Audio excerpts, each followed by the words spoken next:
तो चलिए आज हम रीड करते हैं जो डीप वाटर लेसन है कक्षा 12 का, उसकी summary.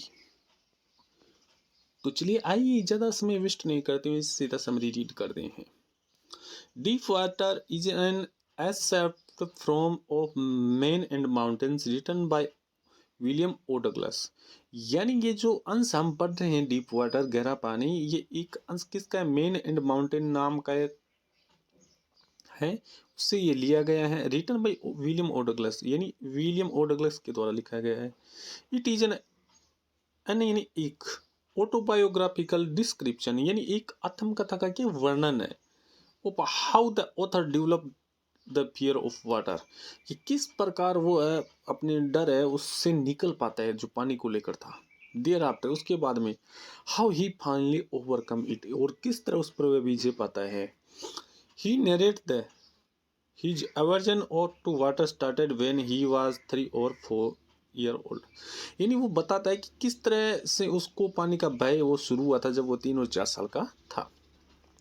And his father look him to the beach of California, कि उसके जो पिता थे जब वो छोटा था उसको कहाँ पर ले जाते थे, कैलिफोर्निया जो समुद्र तट था उस पर। There he was knocked down by the waves and was almost buried, यानी उसको वहां पर लेकर गए थे तो एक लहर आई थी समुद्र की, तो उसके ऊपर से चली गई थी, तो वो पानी के अंदर था। डाउन इन वाटर यानी पानी के नीचे आ गया था।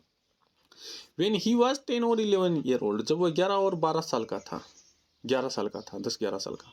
ही join the YMCA pool learn to swim, उसने क्या सीखा था, स्विमिंग सीखने के लिए YMCM नाम का एक पुल था, वो उसको ज्वाइन किया था। वन डे, एक दिन, when he was sitting on the side, एक किनारे पर बैठा था, किसके, of the pool, all alone, अकेला उस पुल के किनारे पर बैठा था। एक big bruiser of boy picked him and threw him into the deep end of the pool, एक बड़ा सा लड़का आता है पहलवान जैसा, और उसको क्या करता है, उठाकर जो पुल का गहरा हिस्सा था उस तरफ फेंक देता है, यानी पानी के अंदर धकेल देता है। He at once to the bottom, वह एक बार सतह पर जाता है। ही वॉज फ्राइटेंड, वो डरने लग जाता है। बट थॉट ऑफ स्ट्रेटेजी, तब वो क्या करता है, एक रणनीति बनाता है, टू सेव हिज लाइफ, अपने जीवन को बचाने के लिए। He decide to hit the bottom and take big jump, वो ऐसा सोचता है कि जैसे मैं नीचे जाऊंगा तो हिट करूंगा, यानी टकराऊंगा ना, तो उस समय मैं एक बड़ा सा जंप लूंगा। कम टू द सरफेस, किनारे पर आने के लिए। Lie flat on it then paddle to the edge, और मैं क्या करूंगा, पैडल मार के, यानी पैर मार कर, तैर कर क्या कर दूंगा, पुल के किनारे पर आ जाऊंगा। But seemed it his way down was very long, तो जैसे जैसे वो पानी के अंदर नीचे जा रहा था उसको ऐसा लग रहा था कि रास्ता बहुत ज्यादा लंबा है, एक्चुअल में था नहीं। बिफोर टच द बॉटम, यानी सतह को छूने से पहले, his lungs were about to burst, यानी उसके जो फेफड़े वो फटने को तैयार हो गए थे। दो he try to take a big jump, यद्यपि फिर भी वो क्या कर रहा था, कोशिश कर रहा था एक बड़ा जंप मारने की। ही केम अप वेरी स्लोली, वो धीरे धीरे ऊपर आया।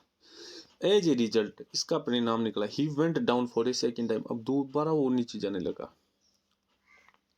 His lungs ached and he started feeling dizzy, यानी उसके जो फेफड़े उनमें दर्द होना शुरू हो गया और उसको चक्कर आने लगे। He jumped his feet touch the bottom, जैसे वो सतह को छूता वो जंप लगाता है।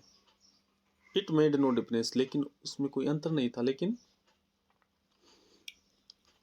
When he went down a third time, वो तीसरी बार नीचे जाता है। He sucked a lot of water while trying to breathe air, जब वो क्या करता है, श्वास लेने की कोशिश करता है हवा के अंदर, तो उसके मुंह के अंदर बहुत सारा पानी चला जाता है। Then all his effort stopped, अब उसके सारे प्रयास रुक जाते हैं। And hand black out, he was overpowered by fear और इवेंचुअली फेंटेड, अब ऐसा लग रहा था कि वो बहुत ज्यादा डर गया था और एकदम बेहोश सा हो गया था।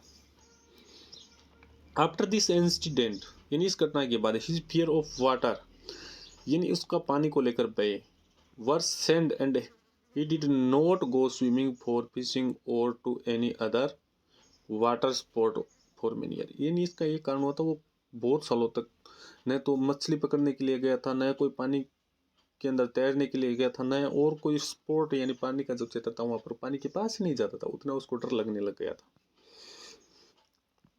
Finally 1 October he decide to overcome his fear of water. 1 October ने उसको निश्चित किया कि मैं उस पानी के भय को निकाल कर रहूंगा।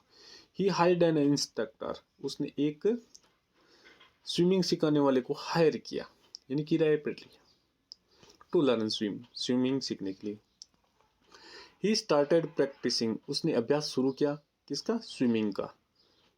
Bit by bit he shed part of the panic that seized him, यानी जो वो पुराना डर था उसको खाए जा रहा था।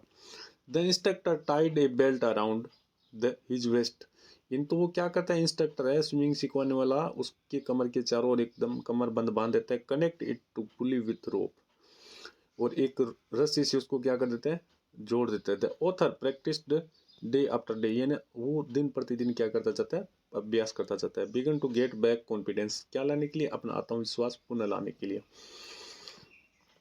ही was able to swim the length of the pool, अब वो इस योग्य हो गया था कि वो तैर सकता था। On his oven thought the instructor was satisfied the, अब जो स्विमिंग सिखाने वाला था वो भी उसकी स्विमिंग देखकर क्या हो गया था, संतुष्ट हो गया था। द ऑथर फेल्ट, उसने महसूस किया, the many occasion his old fear of water would return, उसने महसूस किया था कि ये जो मेरा पानी का पुराना भय है, पानी से डर था, जो पुराना डर था वो लौट आएगा। ही कंटिन्यू, लगातार, relentlessly to swim in different water bodies, वो अलग अलग जगह जाकर क्या करता था, पानी में तैरने का प्रैक्टिस करता था, अभ्यास करता था। टिल ही वाज कॉन्फिडेंट, जब तक वह पूर्ण आत्मविश्वासी नहीं हो जाए, that he had overcome his fear, और क्या न पाले, अपने पानी के भय पर विजय न पाने। Finally he test if he had lost the last vestige of fear, Douglas went up to the Tieton to Conard Meadows, up to the Conard Creek trails, the Mad Glacier, and camped in high meadows by the side of Worm Lake, यानी वो बहुत सारी जगह, जैसे warm lake है, वहां पर गया था अपने भय को निकालने के लिए। एज ही हैड एक्सपीरियंस्ड, क्यों? अब वो क्या हो गया था, अनुभवी हो गया था। द टेरर ऑफ डेथ, यानी जो ये मौत का भय है उसको लेकर। His will live grey most intensely, this made him fearless and confident, यही जो तरीका था उसको क्या बनाता है, आत्मविश्वासी और एकदम फियरलेस, यानी भय मुक्त बनाता है।